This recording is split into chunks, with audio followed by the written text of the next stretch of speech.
If you've just left a toxic relationship, you've probably heard the advice, go no contact. No contact means cutting off all communication, blocking them, not responding, not checking their social media, completely removing access to your life. And when it's possible, it can be the strongest way to protect your peace and rebuild your nervous system. But what if you can't? What if you share custody of kids, or they're your landlord, your boss, or a colleague that you haven't been able to leave yet? This is where extreme modified contact comes in. I'm Callie Sorensen. I have a master's in the psychology of coercive control, and I help people break free from toxic dynamics and rebuild trust with themselves. Today, I'm going to walk you through exactly what extreme modified contact is, when to use it, and how to stay emotionally protected when you can't go fully no contact. So what is extreme modified contact? Extreme modified contact is what you use when no contact is impossible yet. So let's get clear on the difference. No contact means exactly what it sounds like. No texts, no calls, no in-person conversations, no social media checking, nothing. It's a clean break that protects your energy and allows your nervous system to heal without being re-traumatized. But sometimes it's just not an option. Maybe you share custody. Maybe they're your landlord, your boss, a family member, or a friend that you still have to interact with or handle logistics with. That's where extreme modified contact comes in. And that means only responding when absolutely necessary, keeping everything written, short, and neutral, no personal or emotional sharing, no venting, no explanations, no reactions, no slipping back into a connection, and staying calm and boring no matter what they do.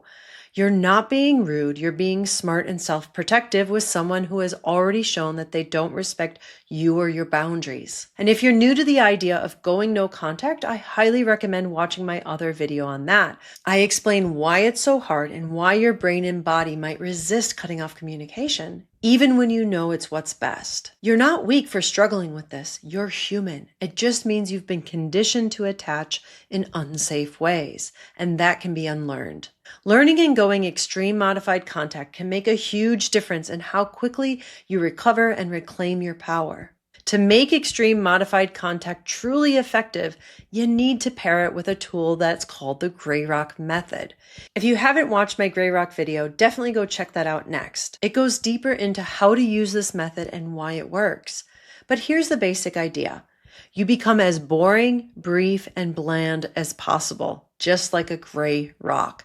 You're not rude, you're not reactive, you're just uninteresting.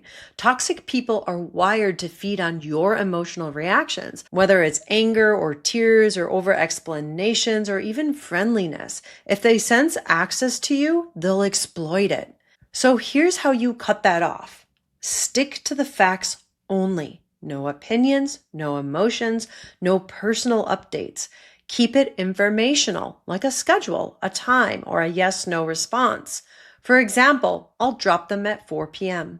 Not, I'll try to be there, but traffic's been crazy lately. I'm exhausted, but I'll do my best. The more details you give them, the more they can twist that, guilt trip you, or bait you. Also, no small talk. You're not there to make them feel comfortable. So that means not saying, how have you been? No, hope your weekend was good. Even polite chatter can reopen that emotional door. So no explaining, and you don't owe them a why. Toxic people turn your explanations into opportunities for manipulation. So you can say, that doesn't work for me. Instead of, I can't because, I've had a long day and I'm overwhelmed, and they don't need that backstory. They feed off of that. Your short statement is enough. No defending yourself. When you defend, you're trying to be understood by someone who has no intention of understanding you.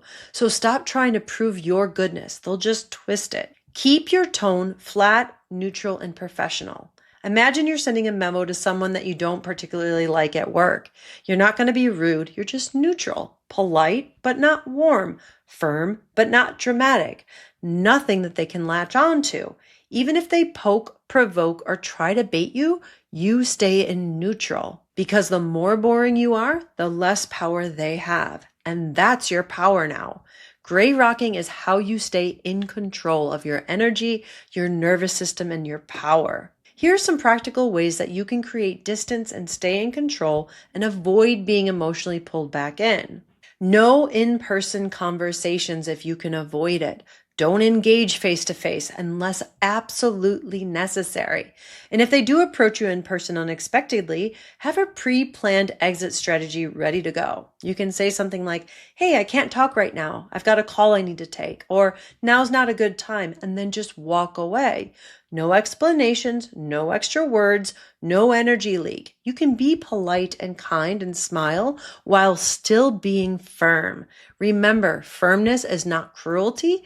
It's protection. Avoid phone calls. Keep everything in writing. Toxic people often deny things that they've said. They twist conversations or use phone calls to push your emotional buttons and hook you.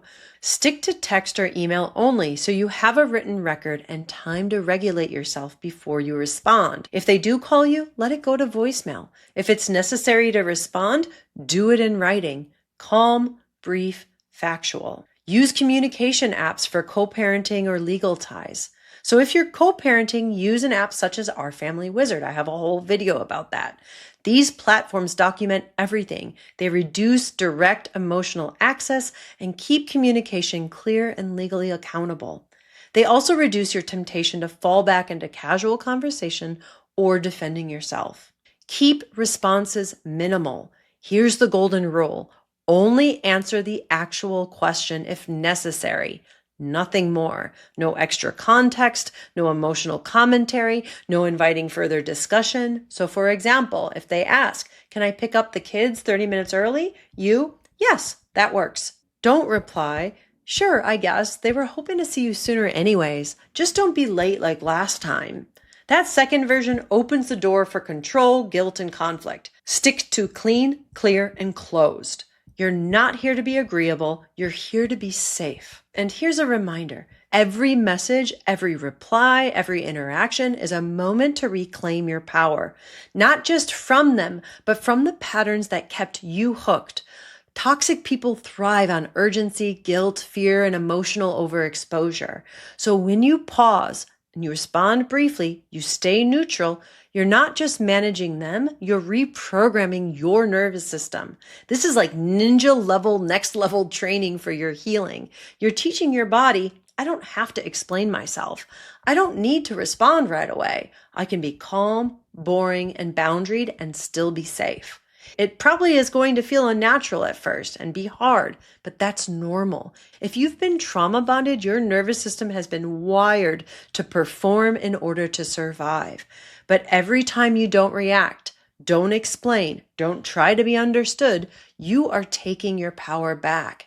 You are allowed to be brief, boundaried, and boring. And that's how you become emotionally untouchable. And I also want to make sure that you take care of yourself after every interaction. It can take energy in the beginning.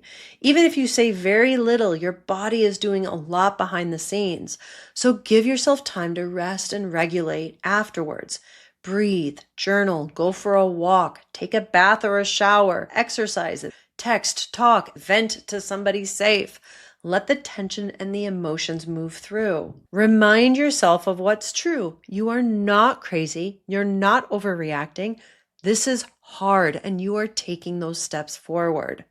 And remember, you're not weak for feeling shaky or tired after setting these boundaries.